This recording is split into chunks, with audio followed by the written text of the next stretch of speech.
Hey everybody, welcome to another episode of Grandpa Story Hour. I am Jason, Wyatt, and Bailey's grandpa. Hello Jason, hello Wyatt, hello Bailey. Grandpa loves you. I hope you guys are doing okay. You getting ready for a big move. That's pretty exciting. All right, we are going to continue. I think I only got a couple more stories out of this book. Great book, and I'm happy to tell everybody Disney's okay. I haven't heard anything from them yet, but I think they're okay with this. So if not, I'll ask for forgiveness. This hat, before I start, Jason and Wyatt, Bailey, and boys and girls, my grandpa. This is his ship. I thought I'd wear it today because it's a pretty cool hat, man. It's kind of big. I like it.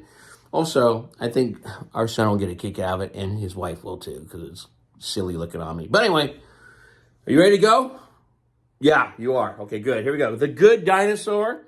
Have you seen that movie, Jason, Wyatt, Bailey, boys and girls? Have you seen Good Dinosaur? I've not seen it. Probably because it's too sad. Grandpa can't handle sad movies. All right, here we go. There it is. All right.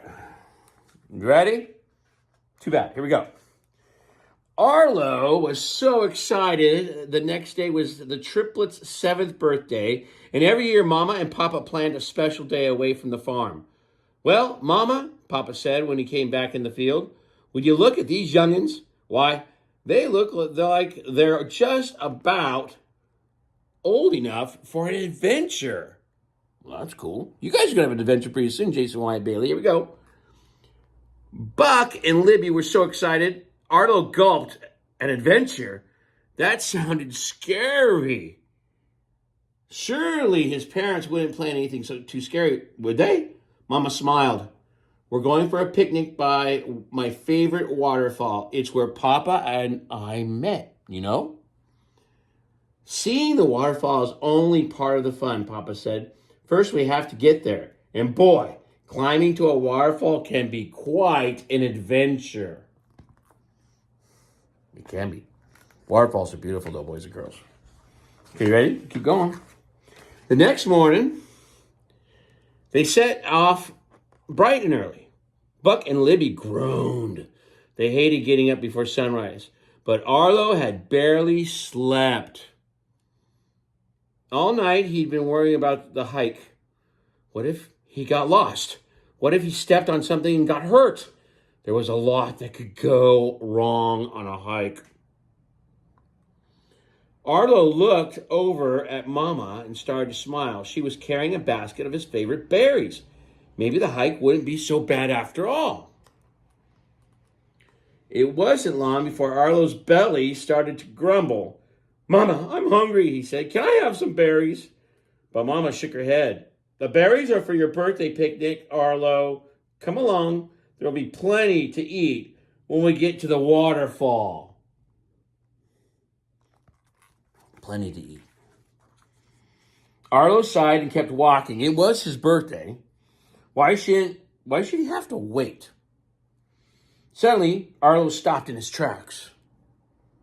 He'd been so busy thinking about eating that he hadn't noticed when everything around him got darker. Without realizing it, he'd followed Mama right into a dark forest. Up ahead, Mama, Papa, Buck, and Libby happily continued on their way. They hadn't even noticed that Arlo wasn't with them anymore. Arlo's eyes darted back and forth as he followed the path. Strange shadows lurked in the trees and sharp branches poked him as he ran. Mama, he shouted, wait up. Mama turned around and slowed down, letting Arlo catch up to her. Arlo ran as fast as his little legs could take him. He didn't want to be caught out in the woods without his family. That would be scary. Just saying. By the time Arlo caught up with the rest of his family, they were climbing a very muddy hill. Arlo looked ahead at his siblings already in the mud and thought he had enough adventuring for the day. Mama, he called, can I have some berries now? But Mama shook her head again. Not until we get to the waterfall, she said. Come on, Arlo, we're almost there. But be careful. The mud is slippery. Arlo started to climb. He hadn't taken more than 3 steps when something slid past him. It was Buck. Yahoo! Woo! Buck shouted, sliding through the mud on his back. This is awesome! At the top of the hill, Arlo could see Libby running around the trees and jumping out at Mama and Papa. Boo! She shouted, making Papa laugh. I know Jason and Wyatt and Bailey's Papa makes them laugh. So does Grandpa.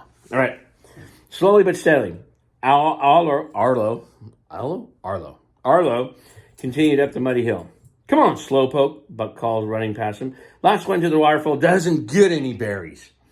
Arlo put his head down and continued climbing. I can do this. At least I think I maybe can. He climbed a bit farther and stumbled on a rock along the way. It's my birthday. I can do anything today. And I'm not going to let Buck eat my birthday berries. Sorry about that. Finally, Arlo reached the top of the hill. He found his family staring at a giant fallen tree. What's wrong, he asked. Mama pointed at the tree. This is the path we usually take to the waterfall, but it's blocked. We have to go another way. Papa looked around. It looks like our only choice is across these fallen rocks. That cave there might be a dead end, he said. What do you think, Mama? You're doing a good job listening, Jason Wyatt, Bailey, boys and girls. Good job. Mama nodded. I think you're all big enough to handle a few fallen rocks. Besides, look at the waterfall right on the other side of them. That's the one. Papa set off across the rocks with Libby and Buck close behind him. Arlo went next. He slowly stepped over one rock, then another. He was going to reach the waterfall if it was the last thing he did. But as Mama started up the path, she tripped. The basket of berries went flying, and the berries rolled into the nearby cave. No! Arlo shouted. He'd gone all that way, and he was not going to miss eating his birthday berries. He turned around and ran straight into the dark cave. He wants those berries. What happened to Arlo? Libby asked. He just turned around and ran into the cave, Mama explained. Buck looked into the dark cave. Arlo went in there? No way. Arlo emerged from the cave. In his mouth was the basket, and it was full of berries. He gently set it down, like a good dinosaur would. Hey, guess what? Arlo called out. The cave isn't a dead end, and it leads right to the waterfall. I can't believe you went in there alone, Buck said. Weren't you scared? Libby added. Arlo gestured to the basket. Well, Mama picked these berries and carried them all the way. Now, come on. We've got a waterfall to see.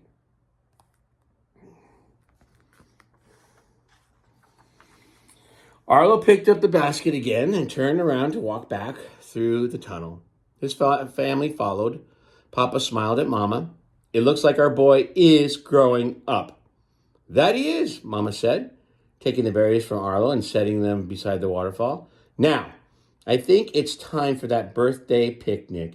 And the first berries go to Arlo for saving the day. Ah, Arlo said as he happily munched on his berries and looked at the waterfall. I guess some things are worth waiting for after all. And the next one, Luca, a gift for Julia. That's like a good one too. All right, Jason Wyatt, Bailey, boys and girls, thanks a lot for listening to Grandpa's Story Hour. I think we have one more story in this collection, and then we'll find another book, and we'll start reading out of that book. Mom, Dad, Auntie, Uncle, Grandma, Grandpa, there is a Venmo account. We'd love to have your help so we can buy some more books and read them to your kids, grandkids, nieces, and nephews. We love you. I love you, Jason, Wyatt, and Bailey. You are beautiful grandchildren. Keep it up, Mom and Dad. Okay, God bless you. Love you.